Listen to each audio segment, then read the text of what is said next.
हनुमान जी और पौंड्रक का युद्ध। श्री कृष्ण के काल में ही एक ऐसा मानव भी था जो स्वयं को कृष्ण कहता था और उसका नाम था पौंड्रक। भगवान कृष्ण की नकल करने के कारण ही एक बार उसका सामना हनुमान जी से हो गया था।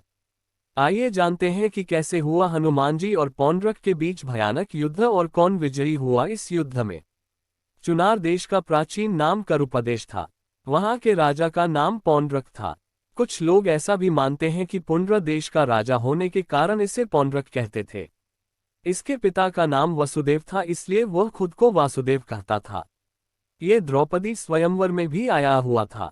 पौंड्रक को उसके चापलूस मित्रों ने ये बताया कि असल में वही परमात्मा वासुदेव और विष्णु का अवतार है, मथुरा के राजा कृष्ण नहीं।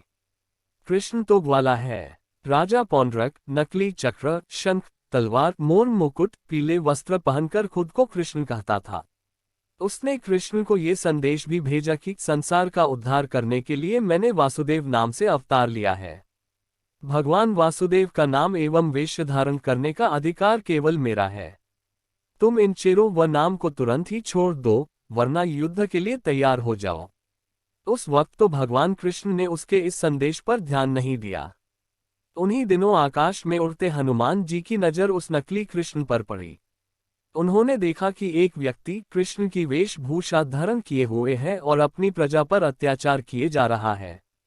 हनुमान जी को आश्चर्य हुआ तो वो नीचे आए और दूर से सब कुछ देखकर समझ गए कि यह मूर्ख खुद को भगवान कृष्ण समझ रहा है। हनुमान जी उसके पास गए और बोले, दुष्ट मानव, तू खुद को कृष्ण बोल रहा है और अपनी प्रजा पर अत्याचार भी कर रहा है। कृष्ण कभी ऐसा नहीं करते हैं और अगर कृष्ण को पता चल गया कि ऐसा कुछ हो रहा है तो वो तुझे दंड देंगे। ये सुनकर पौंड्रक आग बबूला हो गया और बोला, अरे वानर, तुझमें इतनी हिम्मत है तो मुझसे युद्ध कर, तुझे पता चल जाएगा कि असली कृष्ण कौन है। हनुमान जी और पौंड्रक दोनों के बीच युद्ध प्रारंभ हो गया। हनुमान जी ने पौंड्रक को अपनी पूंछ में लपेटकर जमीन पर पटक दिया। पौंड्रक गुस्से में उठा और जैसे ही आगे बढ़ा, हनुमान जी के मुक्के के प्रहार से पुनः जमीन पर गिर गया। इस तरह पौंड्रक जितनी बार उठने की कोशिश करता उतनी बार हनुमान जी मुक्का मरते और वो जमीन पर गिर जाता। जब वो नहीं उठ पाया तब हनुमान जी ने कहा कि यदि मैं चाहता तो तुम्हारा वध यही कर सकता हूँ, लेकिन तुम्हारी मृत्यु मेरे हाथों ने नहीं लिखी। तुम्हारा वध वही करेंगे जिनका वेश तूने धारण कर रखा है। इतना कहकर हनुमान जी वहां से चले गए।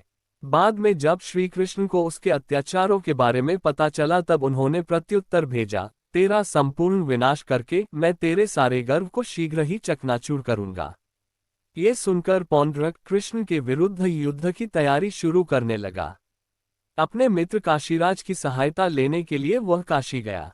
ये जानकर कृष्ण ने ससैन्य काशी पर आक्रमण कर दिया। ये देखकर पौंड्रक और काशीराज अपनी अपनी सेना लेकर आ गए। युद्ध के समय पौंड्रक ने शंख, चक्र, गदा, वनमाला, रेशमी पीतांबर, उत्तरीय वस्त्र, आभूषण आदि धारण किया था एवं वह गरुड़ पर बैठा हुआ था।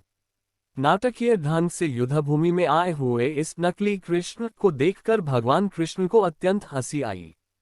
इसके बाद में बदले की भावना से पौंड्रक के पुत्र सुदक्षण ने कृष्ण का वध करने के लिए अग्नि अस्त्र छोड़ा, लेकिन वह अस्त्र वापस लौटकर सुदक्षण की मौत का कारण बन गई।